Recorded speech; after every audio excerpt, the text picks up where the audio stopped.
Hello. Just waiting for the folks to come in here. Looks like you guys are finding your way.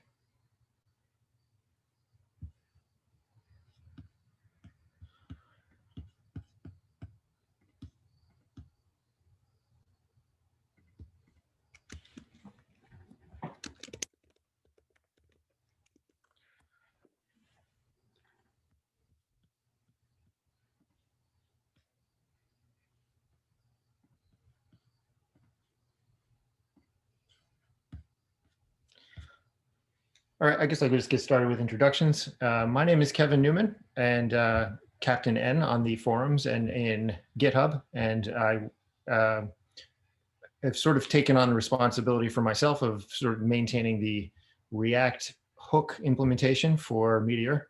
And that's mostly what I'm going to be talking about today. I also maintain a few other packages, including all of the packages that are prefixed with mpdev, such as mpdev ReactLoadable, which is a port of the old ReactLoadable package off of npm and adapted specifically for Meteor.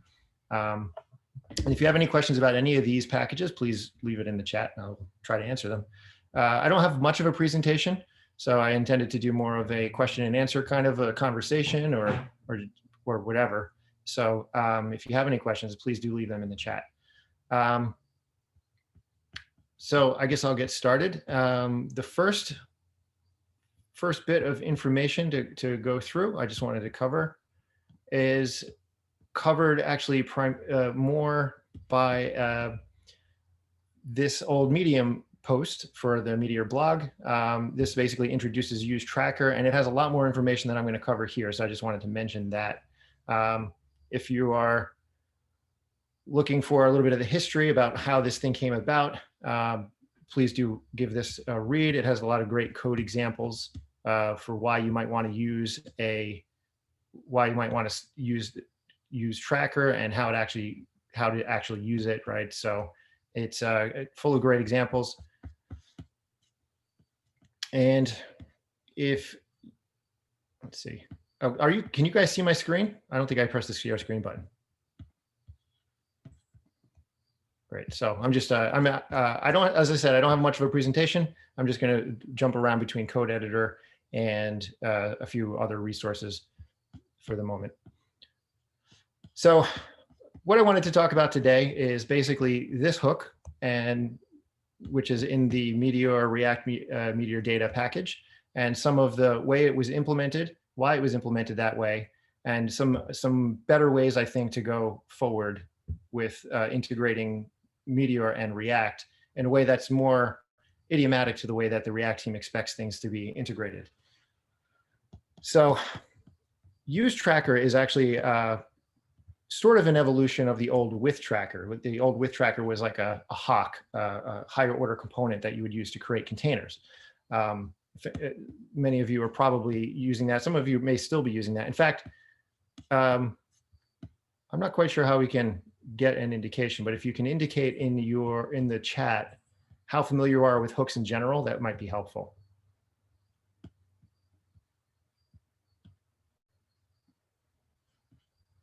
Sorry, I'm just pulling up my chat window here. Okay. So the withTracker to me always felt like a little bit of an afterthought with Meteor's integration with React, right? If you've ever used Blaze, which is the first app I ever built on Meteor was built with Blaze. It was Blaze and Minimongo and all of the different reactive data sources were tightly integrated, and it was just like a pleasure to use those so tightly integrated. With Tracker and useTracker by extension are pretty easy ways to get access to those reactive data sources in React, but they always felt a little bit like a hammer, right? They're a very blunt instrument. Everything goes into essentially one tracker, per component, and then it doesn't really integrate in any tight way with the rendering engine. So there have been many different examples or many different attempts to sort of integrate that closer, including some that made like the old class-based React components, made the render method reactive. So, and some of those are pretty neat. So one of my motivations for trying to create a new set of hooks is to essentially see if we can't use this sort of new hooks paradigm and make the hooks a little bit more integrated with Meteor and do things like sort of the way that make things feel the way that it used to feel in Blaze, where things are like super integrated. Another reason that I will also dive into, I mentioned in the, I don't know how to use the polls section, sorry. Another thing in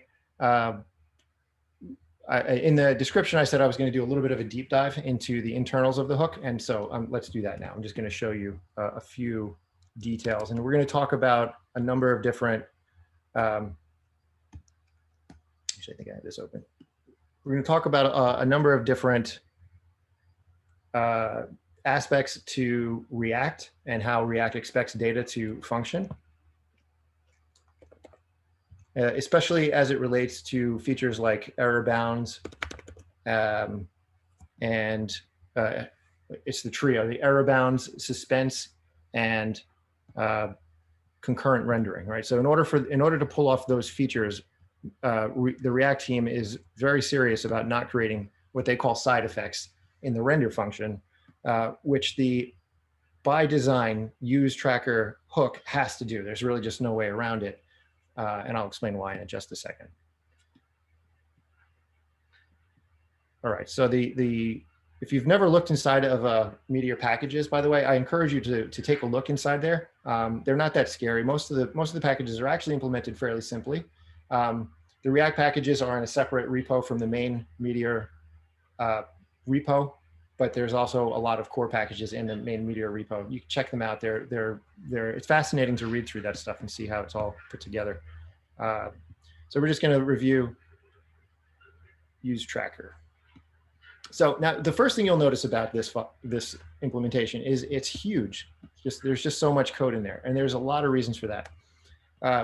Like I said, you're not supposed to do side effects in the first render of a React component. What does that actually mean? So sometimes people say side effects and they throw these terms around, and it's kind of like a little bit confusing. A side effect is really just an effect that lingers outside of the React lifecycle, right? So one example would be if you do meteor.subscribe, you're setting up a subscription to a service, and that is going to persist until you stop it, right? So in order to stop that side effect, you actually have to have a cleanup hook or a cleanup event or something that will let you as the developer know that you have to clean that up now. One of the cool things about Meteor is it sort of does that for you. Meteor has this thing called a computation. So whenever you run your reactive functions, which is that thing that you pass to a use state, let's see, where was that example? This function that you pass into useTracker is basically being used as part of what a pattern called a computation. And that computation persists in memory for the length of the life cycle for this hook, right? So whenever this component is instantiated, it's going to set up a life cycle, and it's going to run this computation, watch for changes to any of these live data sources. And then when the component is unmounted, it's going to clean all that up. In the old class-based React implementation, there were all these useful methods on the class, right? They had components like, they had methods like component will mount, component will unmount, component did mount, component will update, component did update, things like this. Over time, what the React team has found is that many of these lifecycle methods are actually very difficult to work with for developers, and also if they also prevent a lot of really interesting opportunities for gaining performance, for optimization.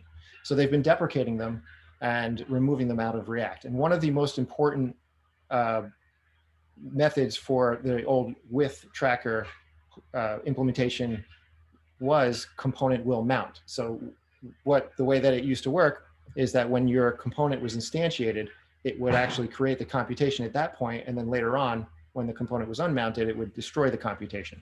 So it's easy peasy, everything's clean. With React with what we're calling stateless functions or functional components in React, there's no longer access to any method like that. There's no way to even simulate it using hooks, using a functional component at all, especially if you turn on concurrent mode. So as soon as you turn on concurrent mode, you'll find that your first render for all of your components getting mounted will run multiple times. In my testing, that's usually about 4 times. And then later on, the useEffect hook might run for just one of them, but it won't run for all of them. And that's really the only way that you can get access to a cleanup method.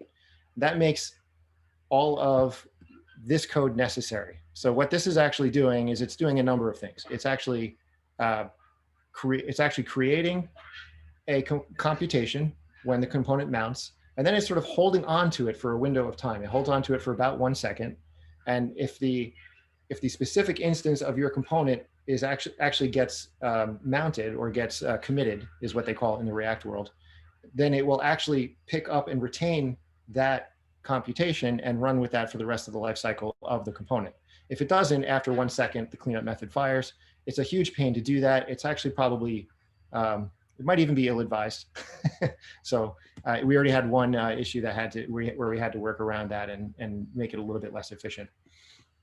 Another way to do that would be to just always run the computation on the first render, and then also run it again when useEffect fires. And that actually might be the better way to do it. It's a little bit less efficient. It will use up more CPU cycles, but it also will work better with concurrent mode in the future when React eventually enables that. Okay, I got a comment here.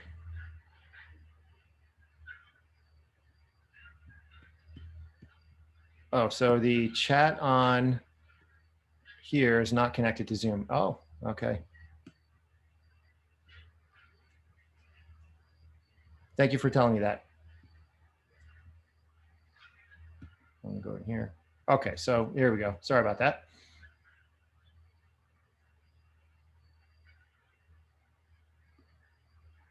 Okay, here we go. Great. I use hooks all over. Me too. I love hooks, and I'm gonna get into why I actually like hooks in sort of the second half. Anyway, so that was enough of a deep dive, I think, into the internals. The details of how this actually works is probably less interesting than I think what the new stuff is going to be, right? So I've told you a little bit about what some of the problems are with this. The main one is that we really don't want to be creating side effects in the first render. And in order to support computations with useTracker off the bat, we always do, because Meteor's reactivity system is all based on pub/sub, right? So if a user goes in and creates a subscription, we have to make sure that that gets run and then retained, or else it's not really going to work. So what I've tried to do to sort of take care of the complexity of the internal workings of useTracker, but also to seek that more integrated feel that I spoke about earlier, is I've tried to create a set of more unique task-specific hooks, so that instead of just using one hook like useTracker, we're using a number of hooks. And here I've created a pull request on the React packages. So you can actually check this out. If you just put it into your local Meteor packages directory, you'll actually be able to try these out. I'm actually using some of these already for a couple of projects. In particular, actually, I'm using all these right now on one project. So they all do work already. And they're, as you'll see when I show you the code, they're way simpler, right? So let's jump over that real quick. So let's start. So React accounts is actually the simplest one, and actually shows how simple it is to create a hook based on a computation if you simply embrace the React way of doing things, right? So the React way of doing things is that if you're going to create a side effect, like creating a subscription, then you're going to want to use a useEffect. Now, just a caveat, the way that the React team uses the word subscription is much more like the way that Meteor uses computation or observer, right? So what you're actually creating when you create a computation is you're using tracker auto run to create an observer on whatever your reactive data sources you access inside of that computation are registering, right? So that's the side effect you're creating. And then when you return a method out of useEffect, you're actually, that's the cleanup method I spoke about earlier. So this is guaranteed because we didn't supply any deps to run exactly one time each. It'll do this setup, and then when the hook is no longer needed, it'll actually do the cleanup. And you can see how much simpler this is right off the bat. There's literally nothing to this, and you could even do this yourself and not even use any of these hooks. But you know, why bother reinventing the wheel? So this is the simplest implementation. This one actually we'll go ahead and wrap the Meteor.user ID and then listen for that to change. So if you log out or you log in, this will automatically update the value, and all you have to do is use user.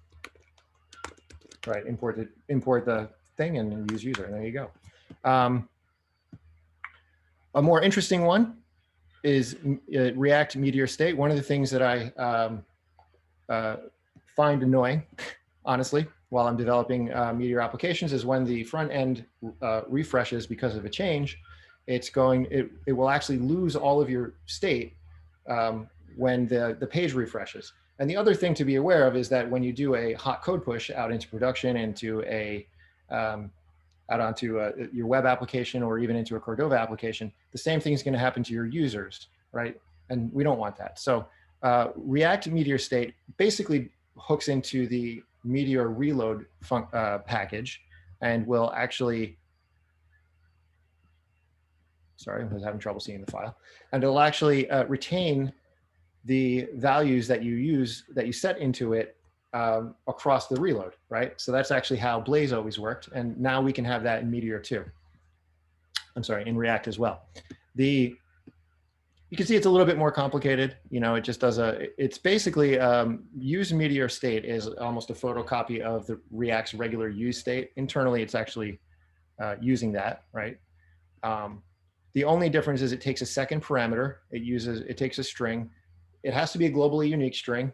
But as long as you pass that in, like you can do it like the name of your form and maybe a key or something, or an ID, a document ID, if you need it to be super unique. You can just concatenate those and pass that in, and the initial value. So it works just like, and it returns a tuple of value and a setter.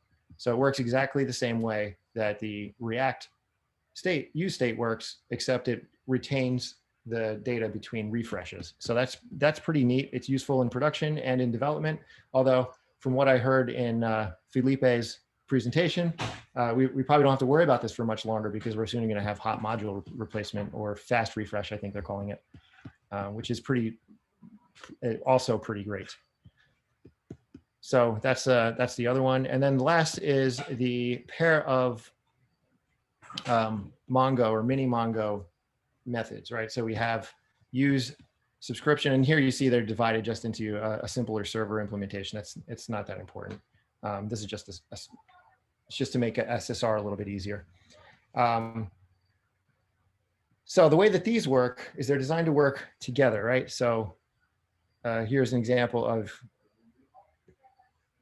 right, that's use Meteor state, use user, and here's an example of subscription. So instead of putting your subscription handler, meteor.subscribe, in with the same part in the same useTracker function that also does your collection queries, you now separate them, right? So you can do use subscription in one place and then use cursor in the other, and you get essentially these are both parallels and error bounds and suspense. They're all completely compatible with that without any kind of hacks or jumping through hoops. And it's actually, I think it's actually even a little bit easier to read. So you can check your handle to see if you're ready. It's just a pass through basically. It's going to take this, do the management internally inside of this hook, and then give you back the handle.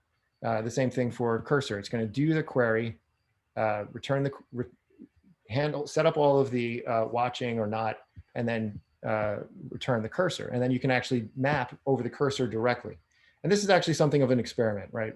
Normally we say you should do .fetch. But I was thinking, why are we doing .fetch and actually turning it into an array when we can just map over the cursor directly? And there may even be some efficiency gains that we can throw into this later. So this is some of the ideas. If we can get maybe we can memorize this. Maybe we can memorize the individual documents inside of what comes back, or maybe we can make a facade on the return on the cursor in here and have the cursor actually return immutable values so that to make React's reconciliation engine a little bit more efficient.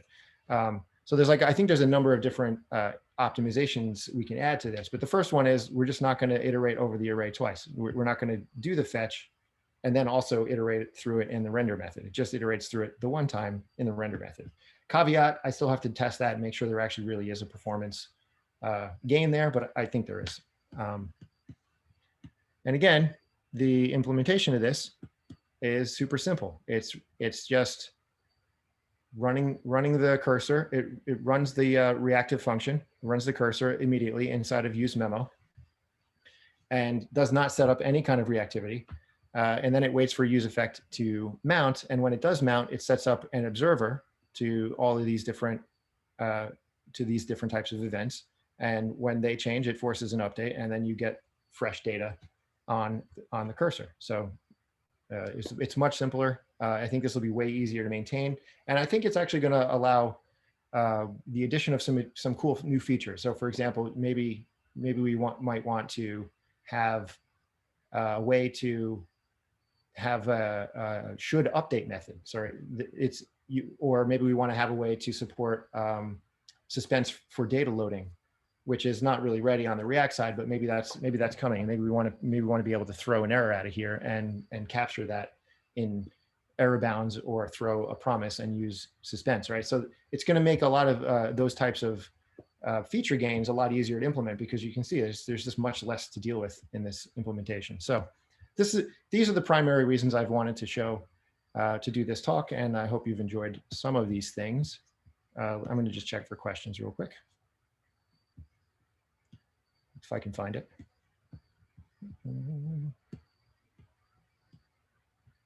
There it is. So I got no questions. So that's really basically it for those new. A used method. So I actually have one of those in the works. The only reason I didn't get that one out right now is because I'm not actively using one, so I don't have it set up. I'll also say that for use method, you can really just get away with using useEffect for now. It's actually not that much to set up, but it is on my short list of things to set up. So again, if you have any questions, please leave that in there. And again, is there anyone? Well, I guess I'll just assume that some folks might not be using hooks yet, and or might be using a weird pattern. So I thought I would share some reasons for why I'm so enthusiastic about hooks, and in general, and the Flux pattern in particular. So it's one of my favorite things to talk about, the Flux pattern, because it really did sort of change my life a little bit, right? Before Flux, if anybody remembers, how many of you are old, right? Maybe you did MVC. This is MVC, right? This is the simplest diagram I've ever seen to explain how MVC works. See how simple? This is just insane. It does this thing where, these are like driving lanes, and you can only go one way through the driving lanes, from the controller out. This is controller centric MVC. And then it's got these broadcaster things and listening station, and this one shoots arrows up to the target. This is the easiest way I've ever seen describing that. And this is the same thing when you have, and that's actually only one grouping. That's actually only one set, one view, one model, and one controller. In reality, it looks more like this. And to me, that's just insane. The Flux pattern, which I think suits in Meteor exceedingly well, is much simpler, right? So all of the data flows in only one direction. So you start with, let's say you flesh out some components, and that's your approach, right? It doesn't matter what your approach is. you're then going to, for events, you're going to then access either a method or an action. And in the normal Flux nomenclature, an action is what modifies your state. In Meteor, though, you can just access a method, right? And that's actually going to update your state in your collections or through your pub subs. And then that's going to go through your connectors, which can be either hooks or hawks or a number of other things. And then that's going to flow back into your component. So it's always this cyclical data path, ignoring pub sub for a little bit, right? Pub sub is this sort of magic that syncs what's on the server to your collections. Even if you aren't using pub sub and you're using something like Meteor methods for data, which I happen to use a lot, or if you're using GraphQL, which I also use a lot, I still think it's still going to be the same sort of pattern, right? You're going to go from the component on some event or some page change. You're going to hit the method. It's going to update your local collections and then flow through your connectors back into your components. In fact, even if you're using methods to load your data, one of the things that I like to do is I like to still use collections, have them bound by GroundDB so that they're actually being stored in offline storage automatically. And then so that basically my methods or my action handlers are going to go get the data, load it from the server, put it into a collection, and then that's going to flow back through the entire system. And it'll all be offline first. So this code, for example, I don't even have one. I don't usually use this unless I might be showing a ticker in the corner, because you don't need it if you're doing offline first and this document, this collection is backed by GroundDB or something. It's automatically it might already have documents in it and you don't have to worry about a loading state, which I think is pretty cool. By the way, I also created this package called mpdev collections. This actually sets up a lot of things for you. If anybody's interested in that, I can go through that. We'll just check the chat. What are the experimental features of React and which will be of the greatest benefit to Meteor? I think I'll go through the mpdev collections in just a moment. I think that the experimental features that are up and coming are it's error bounds. It's not experimental anymore. That actually shipped. In a lot of the applications that I've seen, I don't think we're actually using that enough. We should be using it more to catch errors early and proactively. But going along with that is suspense. So suspense for code splitting is already shipped, but it only shipped on the client side. So you still need some kind of a server solution, which is why mpdev ReactLoadable is still quite useful. It actually supports SSR out of the box. I think, as far as if I remember, I haven't actually looked in a while, but as far as I know, suspense for code splitting actually still doesn't support SSR. That is coming, and eventually it's gonna obsolete mpdev ReactLoadable, and that's fine, but it's not there yet. For other experimental features, the big experimental feature that I'm excited about is concurrent mode. Concurrent mode it really does speed up the feel of your application. It doesn't technically speed it up. Actually, in my testing, when I was trying to make the hook work with concurrent mode, it was measurably slower. So for the way it is right now, it goes from the first render to mount in about a half a second for some of my more complex queries on a particular application. With concurrent mode, it actually took almost a second. It took like 900 milliseconds, but the interface stayed smooth the whole way through. So it actually felt like it went faster, which is a really interesting trick. And to me, that is the most exciting experimental feature. I'm not sure where React is in terms of shipping that. And then one other thing that they are talking about is suspense for data fetching. So you can use suspense for data fetching now, but it is experimental. It's not quite ready. And there's actually a lot of really interesting caveats. For some reason, this deep link doesn't work. So render as you fetch is the one that they seem to be recommending. A lot of what they recommend in here actually is that you use something like a data provider, which is outside of the React tree. I spent an unreasonable amount of time trying to make that work with useTracker and even with useCursor. And I just don't think it's actually the right solution for Meteor for a couple of reasons. The primary reason is that for a lot of reactive data sources in Meteor, there is no lag time between the availability of that data and setting up the subscription to the data or setting up the observer to the data. Because that's the case, I think it's, and the other reason is that a lot of the patterns that are used within Meteor are driven off properties from within the component. So for a lot of these reasons, I think it's not the right pattern to externalize the data source. Although I may still try to create some sort of a provider at some point. Anyway, so render as you fetch is actually the method that I prefer. And when I was describing wiring up your collection to like an offline storage, that's actually what it's doing. It's doing almost exactly that. It tries to render the tree with the data that it has, or while it's waiting for new data to come in. And then once the new data comes in, it finishes the rendering. So there's that. So this is actually pretty interesting too.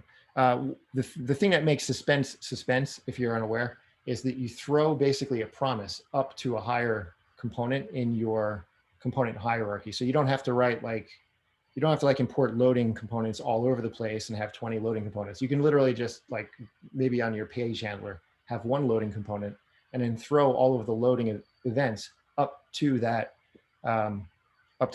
component, and it'll actually display a loading screen, or maybe even just a ticker in the corner, or however it is you want to have that function.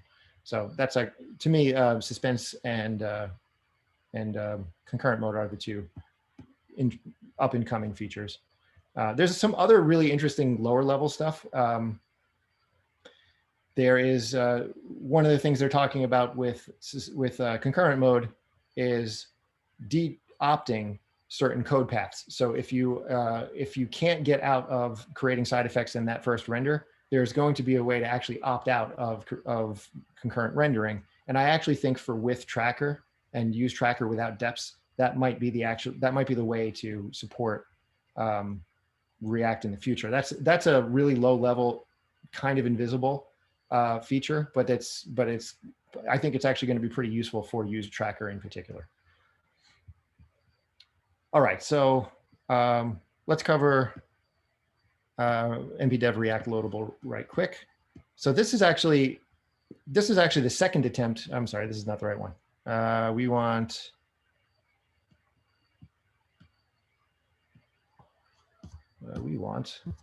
mpdev collections.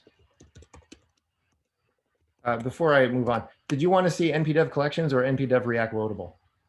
I can show you both.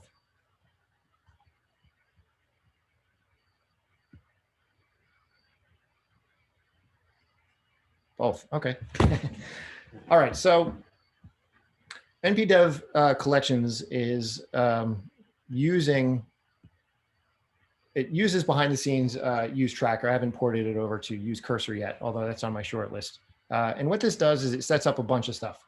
It sets up a publication for whatever your data source is. It sets up subscription, a set of methods that actually pull that out from that collection or from that publication in a paged manner. So it sets up pagination tools, and it sets up all of the stuff you might need for SSR to function.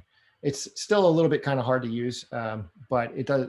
The main idea behind it was to get all of those features, because I was tired of, for every collection, having to write each of those at a separate step. So I just bundled it all into this. And this is actually the second iteration of that.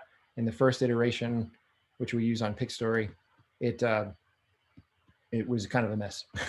So you can see the way that it works is behind the scenes, it's actually doing something ill-advised, probably. It's actually, I wanted to be able to have a collection on the client that was directly fed out of GroundDB, and on the server, it just passes the Mongo collection directly to the SSR renderer.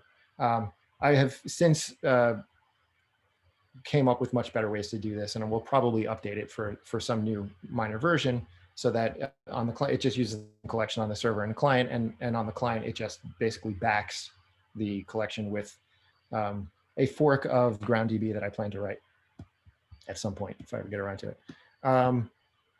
So you can see it. So that's what this is all about. In the future, it won't be needed. It's also tightly coupled to simple schema because I think you should be using a schema. I actually, in newer applications, I'm using JSON schema instead. And this would also work with any schema. So that's got to be changed. So what you do is you create your collection that way, and then you create these connectors. And this is the main API surface for the package. So what the connector create connector thing actually does is it sets up all this stuff. It sets up the things that I talked about, the wiring to make SSR work, the pub sub connection or the methods to serve the pages of documents out of that collection, and it sets up a hook. It gives you a hook that you can use to actually show the comment. So all of on Pixstory, if you haven't seen that, that's this application. So all of the various collections that come out of this application are fed through this method. They are all offline for, oh, and it also sets up GroundDB. I forgot to mention that. So it sets up all that stuff. So to get a new collection, all I have to do is set up those two things. I set up a collection, and then I create a connector, import that into my server bundle and my client bundle, and now I have everything I need to have an offline first collection delivered over pagination, which is pretty neat. And you can see that this signature basically mirrors MDG validated method. I still use that package a lot. So I really like the way that it separates these concerns. So that's that in a nutshell. Pagination is still a little bit kind of tricky to implement, but it's there. This is just the boilerplate to get SSR working. You do need to manually set up SSR, but you can see there's not that much to do. Once you set this up for one time for all of your collections, it will support all of your collections. You don't have to do it more than once. And then this is the client side hydration step. So that's that. If you have any questions about mpdev collection, just drop it in the chat.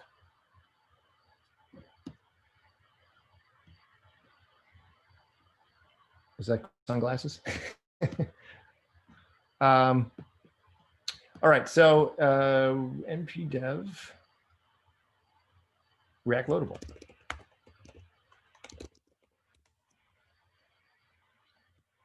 So this is actually just, it started off as really a direct port of ReactLoadable. It's not, I didn't write that. I was using that at first, but it seemed to have been abandoned a year or two ago and didn't support, it was throwing up legacy errors about old deprecated methods on the class-based whatever. So I basically ported this to, and it took some work to get it to work in Meteor.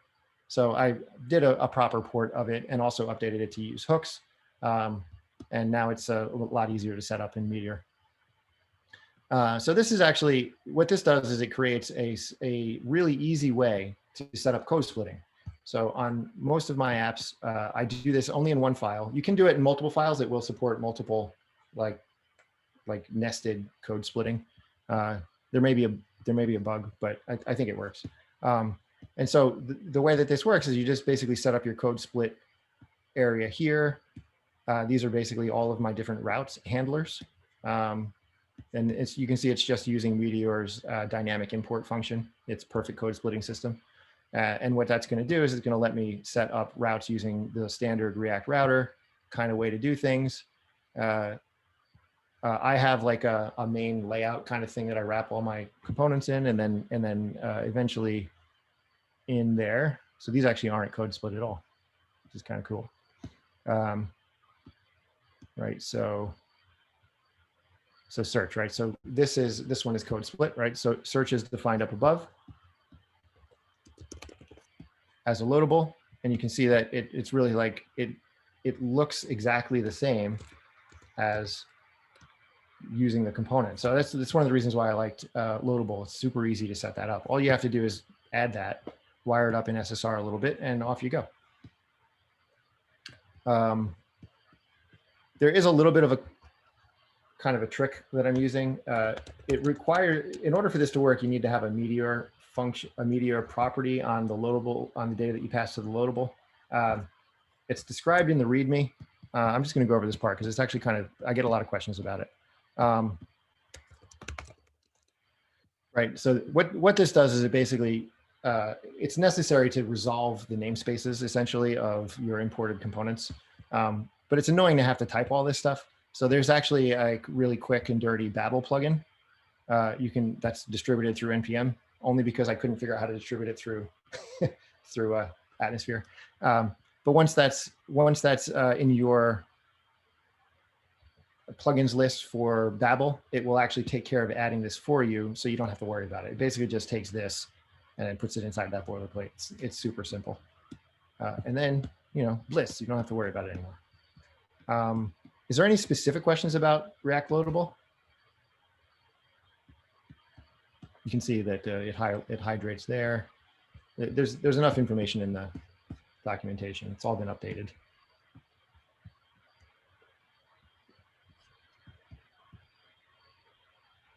So React Lazy and suspense for code splitting is the future. Eventually, React mpdev or mpdev React Loadable is going to be obsolete. But as far as I know right now, Lazy with suspense doesn't work for SSR code. So the answer to that is yes, I will use it, but it's not ready yet. Unless it shipped in the last like 2 months. I haven't really looked recently. It's possible it did. I just might have missed it. Any other questions? So that's basically all the stuff that I wanted to talk about. I'm happy to continue to answer questions. I may need to check. All right, I'll do that. There may be still some things that I can, some packages that I can help to, that I can put around it to make it even easier to integrate with Meteor. By the way, I recommend taking the step to try to create packages. It's a lot of fun and you'll learn a lot from doing it.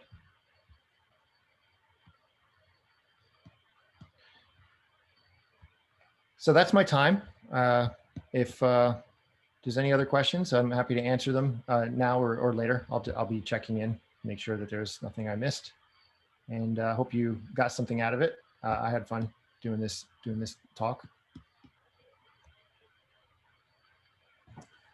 Awesome.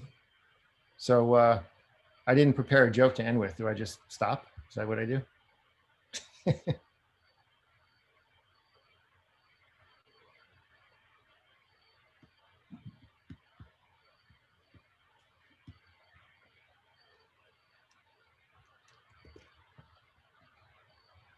Oh yeah, sunglasses. Oh, is this too much Batman? This is making me look uncool. I'm going to stop doing that now. Have a good night, guys.